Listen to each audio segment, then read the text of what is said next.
తెలుగు ప్రేక్షకులు చిరంజీవి చిన్నల్లుడు అయిన కళ్యాణ్ గురించి ప్రత్యేకమైన పరిచయం అవసరం లేదు. కళ్యాణ్ దేవ్ చిరంజీవి చిన్న కూతురు శ్రీజను రెండో పెళ్లి చేసుకున్న సంగతి తెలిసిందే. ఈ దంపతులకు ఒక పాప కూడా ఉంది. కళ్యాణ్ దేవ్ నటుడు అయినప్పుడు సినిమాల ద్వారా కంటే పర్సనల్ లైఫ్ ద్వారా ఎక్కువగా పాపులర్ అయ్యాడు. అయితే మొన్నటి వరకు శ్రీజ కళ్యాణ్ దేవ్కి సంబంధించిన వార్తలు సోషల్ మీడియాలో ఎన్నో రకాల వార్తలు వినిపిస్తున్న సంగతి తెలిసిందే. వాళ్ళిద్దరు త్వరలోనే విడిపోతున్నారని, విడాకులు కూడా తీసుకోబోతున్నారు, అందుకే ఇద్దరు దూరంగా ఉంటున్నారంటే ఎన్నో రకాల వార్తలు వచ్చాయి. కానీ అప్పటి వరకు ఈ వార్తలపై శ్రీజ కానీ కళ్యాణ్ దేవ్ కానీ ఎలాంటి స్పందించలేదు. కాగా కొద్ది రోజుల్లో కళ్యాణ్ దేవ్ తన భార్య కూతురికి దూరంగా ఉంటున్న విషయం తెలిసిందే.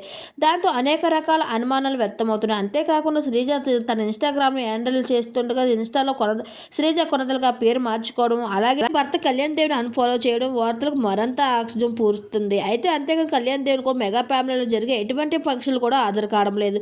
కాగా శ్రీజ కళ్యాణ్ చిన్న కూతురు నవిష్క ప్రస్తుతం తెలి దగ్గర ఉంటున్న సంగతి తెలిసింది. అయితే తాజాగా నవిష్క లేటెస్ట్ వీడియో ఒకటి సోషల్ మీడియాలో వైరల్ అవుతుంది. ఆ వీడియో చూసిన Kalyan Dev miss you so much అంటూ కామెంట్ చేశారు. గతంలో కూతురు బర్త్డే కూడా సెలబ్రేషన్లో కూడా కళ్యాణ్ కనబడలేదు. అప్పటి వరకు నవిష్క కూడా తెలుసుకుంటూ తెగ బాధపడిపోతూ వచ్చాడు కళ్యాణ్ దేవ్.